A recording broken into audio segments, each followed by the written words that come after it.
क्योंकि कहीं ना कहीं उन्होंने मुझे देखा। तो मैं तो सिर्फ एक आवाज थी शिफा उर रहमान की, लेकिन आज शिफा उर रहमान कल इंशाल्लाह उनके बीच होगा, उनसे अपील करेगा। तो मुझे यकीन है अपनी ओखला की आवाम पर, वो इतनी जालिम और खुदगर्ज नहीं है जो वो खुदगर्जी से उस मजलूम को देखकर उनकी आंखों में आंसू ना हो, उनके जो आंसू है वोटों में कन्वर्ट ना हो। और मुझे आप ओखला की आवाम से बहुत शुक्रगुजार हूँ मैं उनकी कि मेरे साथ भी अभी तक वो लोग इतने जुड़े रहे और मेरी इस हौसले का मतलब मेरी इस कदम से कदम मिलाकर मेरे साथ चलते रहे। मैं उनकी शुक्रगुजार हूँ तहे दिल से। और कल उनका अस्सलामुअलैकुम रहमतुल्लाहि व बरकातहू। आप हज़रात देख रहे हैं जदीद मिशन। मैं हूं मोहम्मद रईस खान नूरी। दिल्ली में चुनावी सरगर्मियां सर चढ़ करके इस वक्त बोल रही हैं। तमाम सारी पार्टियों ने अपने अपने कैंडिडेट उतारे, मगर चर्चा सिर्फ 2 सीटों पर है, जहां पर ऑल इंडिया मजलिस इत्तिहादुल मुस्लिमीन ने अपने 2 कैंडिडेट उतारे। एक ओखला से शिफा उर रहमान साहब को, दूसरे मुस्तफ़ाबाद से हाजी ताहिर हुसैन साहब को। दोनों लोगों को कस्टडी ज़मानत मिल चुकी है, पैरोल मिली है। कानून के हिसाब से वो अमल करते हुए आएंगे और प्रचार करेंगे, लोगों को समझाएंगे, बताएंगे। आइए देखते हैं कि शिफा साहब जो ओखला से चुनाव लड़ रहे हैं, शिफा उर रहमान साहब की बीवी ने क्या कहा है। पहले उनके बयान को सुने, उसके बाद में नजर आ रहा है। आपको क्या लगता है कि जब शिफा उर रहमान ओखला की जनता के सामने होंगे उस वक्त का माहौल कैसा होगा, क्या हालात नजर आएंगे? इंशाल्लाह बहुत अच्छा होगा। इंशाल्लाह हवा का जो रुख है और तेजी से पतंग की तरफ, वैसे तो हवा बदल चुकी है और लहर इंशाल्लाह माशाल्लाह से पतंग की आ चुकी है, लेकिन ये लहर तूफान में बदल जाएगी शिफा के आने से इंशाल्लाह। और जो लोग अभी तक थोड़ा कंफ्यूज थे, मुझे उम्मीद है जब वो उस मजलूम को देखेंगे जो सिर्फ उनसे अपील करने के लिए कस्टडी पैरोल पे आएगा और किस हालात में वो आएगा, किस तरह से वो जो झेल के आ रहे हैं, क्योंकि कहीं ना कहीं उन्होंने मुझे देखा। तो मैं तो सिर्फ एक आवाज थी शिफा उर रहमान की, लेकिन आज शिफा उर रहमान कल इंशाल्लाह उनके बीच होगा, उनसे अपील करेगा। तो मुझे यकीन है अपनी ओखला की आवाम पर, वो इतनी जालिम और खुदगर्ज नहीं है जो वो खुदगर्जी से उस मजलूम को देखकर उनकी आंखों में आंसू ना हो, उनके जो आंसू है वोटों में कन्वर्ट ना हो। और मुझे आप ओखला की आवाम से बहुत शुक्रगुजार हूँ मैं उनकी कि मेरे साथ भी अभी तक वो लोग इतने जुड़े रहे और मेरी इस हौसले का मतलब मेरी इस कदम से कदम मिलाकर मेरे साथ चलते रहे। मैं उनकी शुक्रगुजार हूँ तहे दिल से। और कल उनका भाई, उनका बेटा उनके साथ होगा इंशाल्लाह। ये उन्हीं की दुआ है जो शिफा को कस्टडी पैरोल मिली है।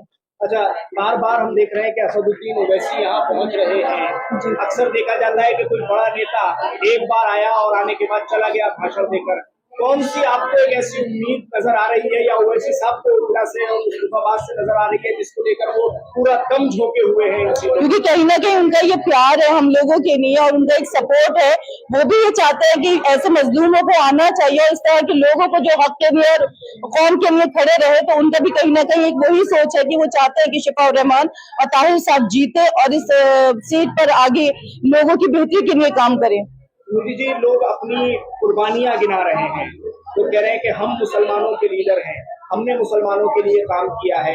इधर कांग्रेस हो या आम आदमी पार्टी हो, दोनों सीए और एनआरसी का जिक्र कर रहे हैं, अपनी कुर्बानियां गिना रहे हैं। आपका जवाब क्या है? मेरा जवाब यही है कि वो कुर्बानियां दिखनी भी तो चाहिए। आप दिखाइए, आप जेल गए, वो एक अलग रीजन थे। और क्या कुर्बानियां, कोई कुर्बानियां नहीं। लोगों को सब पता है, लोग अवेयर हैं और वीडियोस आप में जो देख रही हैं लोगों की, सब पता चल रहा है कि लोगों के दिल में कितनी नफरत और नकार रहे हैं लोग आम आदमी पार्टी को, कांग्रेस को लिटरली नकार रहे। आप ये देखिए ना कि आज तक वो ओखला की आवाम को ही समझते थे कि इनकी कोई गिनती नहीं है वोटर्स में। बस उनको तो पता है कि पंजा और झाड़ू ऑप्शन हम देंगे, बीजेपी को मुसलमान देगा नहीं। आज उनके बीच उनका एक नुमाइंदा, उनका मुस्लिम कौम का लीडर आया है तो उनके दिल में खौफ बैठा। देखिए राहुल गांधी जी खुद चलकर यहाँ वोट अपील करने आए हैं। तो ये देखिए ना, जब कल आप शिफा को लाकर यहाँ खड़ा करेंगे और उनको अपना नेता बनाएंगे, एमएलए बनाएंगे, तो इंशाल्लाह आने वाले वक्त में लोग सोचने पे मजबूर हो जाएंगे कि हमारी कौम बेवकूफ नहीं है, हमारी कौम को आप टेकिंग फॉर ग्रांटेड नहीं ले सकते कि नहीं हम इनके साथ कुछ भी करते रहे, वोट इनको हमें देना है। तो अब हमारी मजबूरी नहीं है और हमारी कौम साथ है हमारे। और मेरे बहन भाई ओखला के जितने भी लोग हैं मेरे साथ है, और जो नहीं है इंशाल्लाह मुझे पूरी उम्मीद है कि वो मेरी और मेरे शौहर की कुर्बानियों को देखकर, उनके सेक्रीफाइस को देखकर, उनकी सच्चाई को देखकर इंशाल्लाह वो भी जुड़ेंगे। ये लहर इंशाल्लाह तूफान में बदलेगी। प्रियंका गांधी के आने की भी खबरें सुन रहे हैं हम लोग। देखिए कोई भी आए, अब आने का कोई फायदा नहीं। जिस टाइम ओखला की आवाम को उनकी जरूरत थी उस टाइम तो वो लोग नहीं आए ना। अब तो वो अपने गरज से आ रहे हैं, तो ओखला की आवाम माशाल्लाह समझदार हो चुकी है। उसके अंदर इतना वो अपनी समझदारी का मुजाहिरा करेगी और 5 फरवरी को इंशाल्लाह सब एकजुट होकर पतंग को वोट करेंगे। और शिफाउर रहमान साहब की अहलिया को आप लोगों ने सुना, उनकी बीवी को आप लोगों ने सुना। आखिर खलबली क्यों मचती है? 2 सीटें अगर MIM पार्टी उतार देती है, पूरे दिल्ली में हंगामा, शोर बरपा। 70 सीटों पर कांग्रेस लड़ाए, वोट न कटे।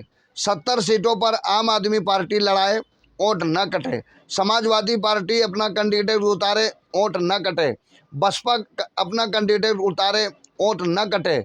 आज़ाद समाज अभी नई पार्टी आई, वो कैंडिडेट उतारे और वोट न कटे।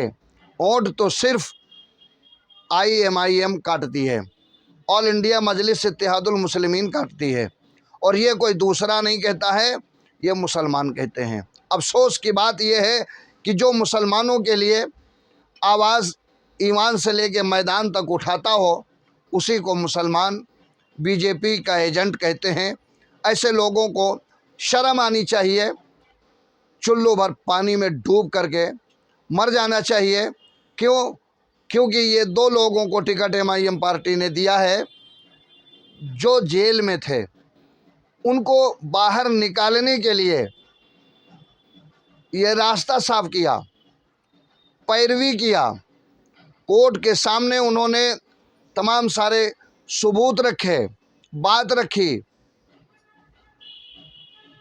आप खुद अंदाज़ा लगाइए, संविधान के दायरे में जो बोलने वाला हो, संविधान की जो बात करने वाला हो, ईवान से मैदान तक जो नीची ऊंची सारी बिरादरियों की सुनने वाला हो, मुसलमान और दलित की सबकी बात करने वाला हो, मैदान में जो गरजने वाला हो, उसको मुसलमान ही कहता है कि ये BJP के एजेंट है। अफसोस है